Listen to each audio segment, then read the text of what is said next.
Sudah berani ngutang sana sini, sempat jual handphone, gadai kendaraan. Main pertama itu diberi kemenangan sebesar ya kira-kira 5 jutaan lah. Saat ini masyarakat itu tingkat literasi digitalnya masih belum maksimal, terutama di digital safety-nya. Judi online menjadi persoalan di Indonesia dalam beberapa tahun terakhir.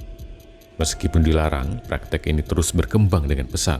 Namun di balik keseruan yang ditawarkan, terdapat dampak serius yang mengintai.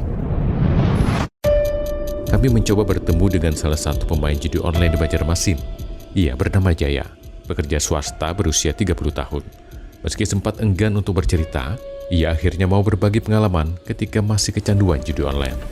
Dulunya saya lihat teman saya sering menang, dan akhirnya saya pun juga ikut mencoba bermain di judi online ataupun slot tersebut, dan saya dikasih menang oleh bandar ya sekitar 1 juta rupiahan lah, dengan modal cuman dengan hanya 20.000 rupiah bisa menarik uang tunai sekitar 1 jutaan lah waktu itu. Jaya akhirnya semakin terjerumus, bahkan harus berhutang untuk bisa terus bermain. Saya mulai kecanduan di tahun 2020 itu, sudah berani ngutang sana sini dikarenakan malah sering kalahnya daripada menangnya. Sempat jual handphone, sempat gadai kendaraan, dan habis semua lah. Ya, jadi kalau bermain judi online ini tidak ada benarnya lah. Awal-awal ya dikasih, ya setelah itu ya kita yang jadi sedot WC. Jadi disedot terus saldo kita oleh bandar. Cerita Jaya hanyalah sepenggal dari ribuan kisah yang mencerminkan realitas pahit di balik bermain judi online. Banyak yang terpaksa meminjam uang dari teman atau keluarga dan tak jarang berujung pada hutang yang menggunung. Kondisi yang juga berdampak terhadap mental mereka. Kami kemudian mendatangi Rumah Sakit Jiwa Samuel-Lihum. Di tempat ini, para pecandu judi online dirawat. Ya, pendengar, saat ini saya berada di Rumah Sakit Jiwa Sambang Lihum dan kita akan masuk ke dalam menemui Dr. Firdaus Yamani yang merupakan psikiater di Rumah Sakit Jiwa Sambang Lihum ini. Kita akan mengetahui bagaimana penanganan terhadap pasien yang kecanduan judi online. Itu lebih mudah untuk menerapi pasien yang kecanduan narkoba daripada yang kecanduan judi. Karena yang kecanduan narkoba itu kalau dia datang ke sini tuh sudah ada niat untuk berhenti, ya. Tetapi bagi yang kecanduan judi itu datang ke situ terpaksa, ya, karena apa? Diancam oleh keluarganya, ya, diancam untuk cerai, ya. Karena dari judi itu dia kan banyak hutang, ekonomi keluarga jadi morat-marit, ya, akhirnya ya dengan ancaman dari keluarga dibawa ke sini untuk dilakukan terapi. Di Rumah Sakit Jiwa Sambang Lihum saat ini ada 10 pasien yang masih dalam proses terapi. Ya, pengalaman saya dari 10 lebih itu 1 atau 2 saja yang sampai sekarang itu bisa bertahan untuk tidak berjudi lagi.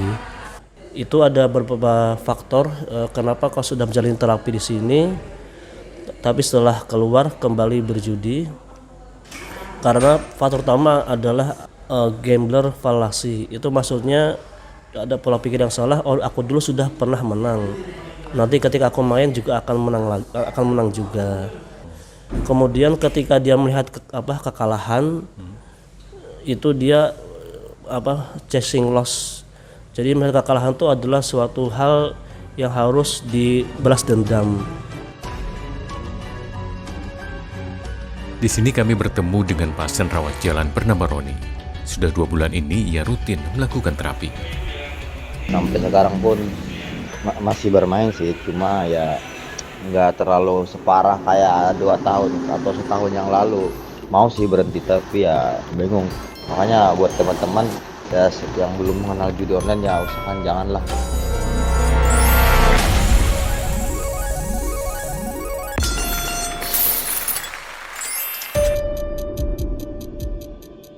perang terhadap judi online juga terus digaungkan oleh pihak kepolisian.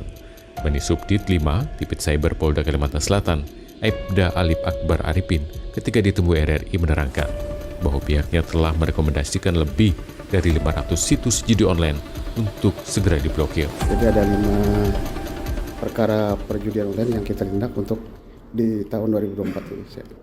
Kalau untuk terkait situs judi online yang sudah kita ajukan pemblokiran itu periode April 2024 sampai dengan sekarang Oktober 2024 sudah kita ajukan pemblokiran sebanyak 576 situs judi online.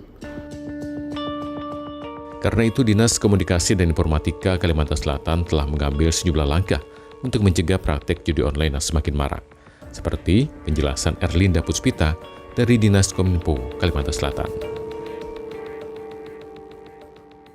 Jadi kita pakai mesin namanya AIS gitu ya.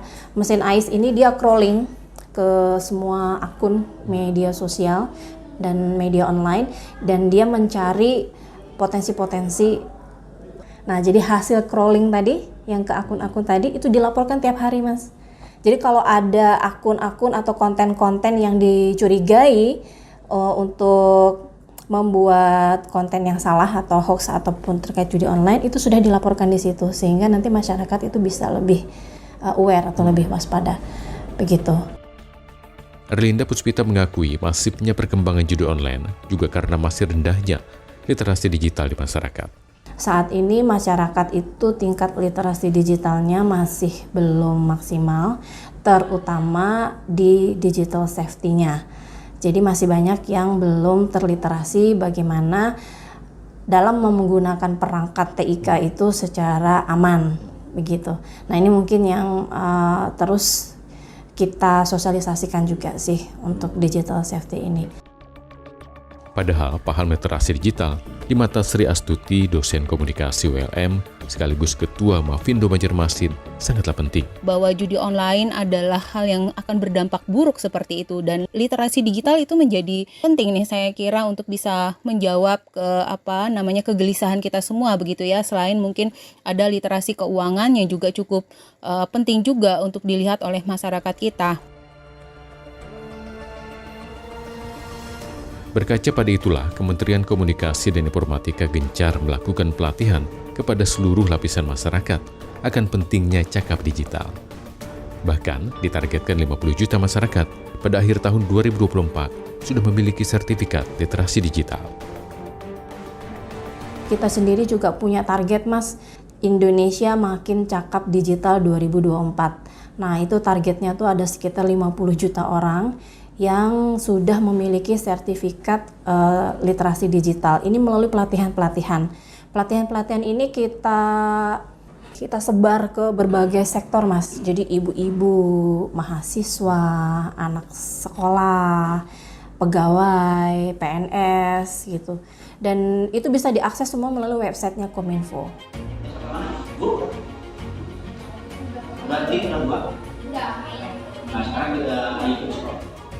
Adanya pelatihan ini dirasakan manfaatnya oleh masyarakat, seperti halnya Rahma, ibu rumah tangga yang kini tak khawatir akan ancaman dunia maya, terutama judi online. Jadi saya sangat senang sekali sih dengan adanya pelatihan literasi digital ini. Jadi ada beberapa hal tadi yang kami dapatkan, diantaranya terkait dengan etika digital, budaya digital, termasuk juga keamanan digital. Nah, saya kira ini memang penting ya, karena kita bagaimana data pribadi sekarang gampang banget diretas, belum lagi juga godaan judi online yang cukup menggiurkan ya. Jadi mungkin sekarang kita juga sudah tahu caranya untuk melindungi diri kita, keluarga, suami, dan mungkin juga termasuk anak saya dari konten negatif di dunia maya. Sekarang puluhan ribu masyarakat secara bertahap mulai cakap digital. Masyarakat juga sudah menerapkan keamanan pada saat mengakses ruang digital. Di sisi lain, Kementerian Komunikasi dan Informatika tahun ini sudah memblokir 2,1 juta situs judi online. Kolaborasi yang baik antara pemerintah, penegak hukum, dan masyarakat sangat penting untuk menanggulangi fenomena ini.